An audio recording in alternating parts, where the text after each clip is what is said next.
Simon Gingras, professeur de géographie à l'Université d'Hearst, est avec nous en studio. Bonjour. Salut Philippe. Ça va bien? Oui, toi? Oui, très bien, merci. Tu es ici pour nous présenter un nouveau cours offert en janvier. Oui. Tout d'abord, peux-tu nous donner une description de ce cours?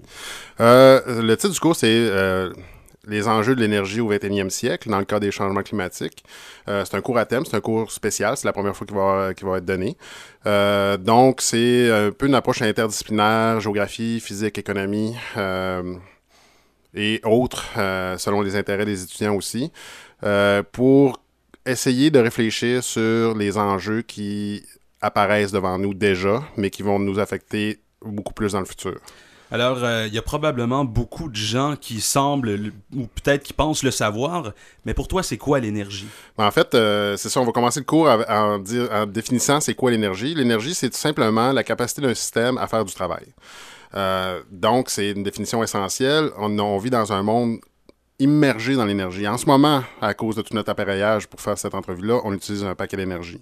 Le transport, la consommation, le chauffage des maisons, la production, la consommation, la gestion des objets, etc. On vit dans un monde, en fait, extrêmement intensif en énergie. Puis, là, il faut penser à la question du pétrole, il faut penser à la question du nucléaire, il faut penser à la question du transport de l'énergie et, évidemment, à l'émission de CO2 à cause de toutes ces activités-là qui déclenchent, il y a un grand consensus là-dessus, des changements climatiques.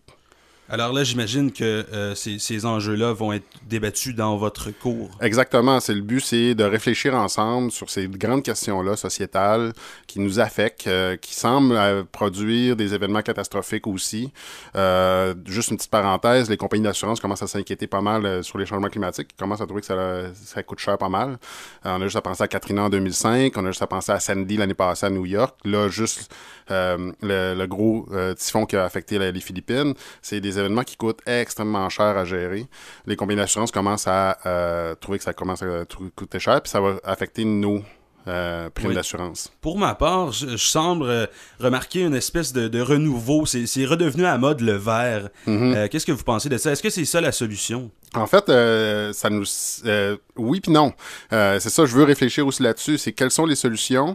On nous présente l'énergie verte comme une solution, mais au niveau de l'intensité, mettons, d'un panneau solaire, il n'y a aucune comparaison avec une unité de pétrole.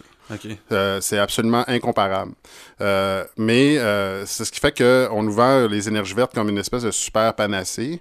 Mais ça va faire partie du package de solutions, mais il faut réfléchir sur peut-être qu'il va falloir diminuer certaines activités ou certains impacts. Ça va peut-être avoir un impact sur nos styles de vie.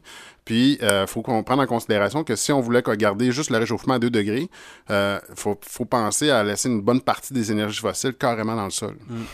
Ce qui fait que c'est des graves conséquences sur la forme des villes, le transport, la vie collective, etc. Puis c'est d'arriver à déconstruire beaucoup de mythes par rapport à justement, est-ce qu'un char hybride, ça va nous sauver? Les pneus sont faits en pétrole. Ouais. C'est ça, le plastique dans le char est fait en pétrole. La vaseline est faite en pétrole. Donc, c'est incontournable. Ouais, c'est ça, exactement. C'est incontournable, mais il faut le contourner. Fait qu'on se retrouve devant des graves questions on n'arrivera pas avec des réponses définitives, c'est sûr, mais on va arriver avec beaucoup de questions, beaucoup de contradictions qui sont soulevées.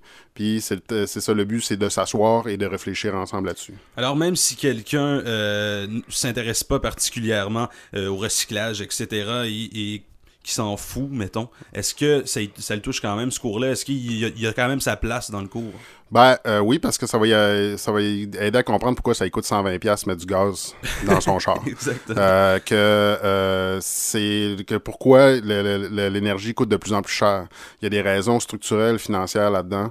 Il y a des raisons géopolitiques là-dessus. Fait que même quelqu'un qui est pas très affecté ou s'intéresse très peu à l'environnement, il commence à déjà subir les impacts de problèmes environnementaux.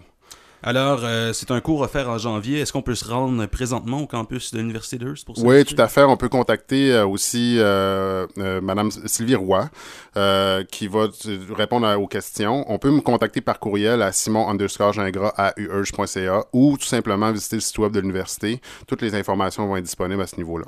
C'était Simon Gingras, professeur de l'Université d'Hearst. Merci beaucoup. Merci, Philippe.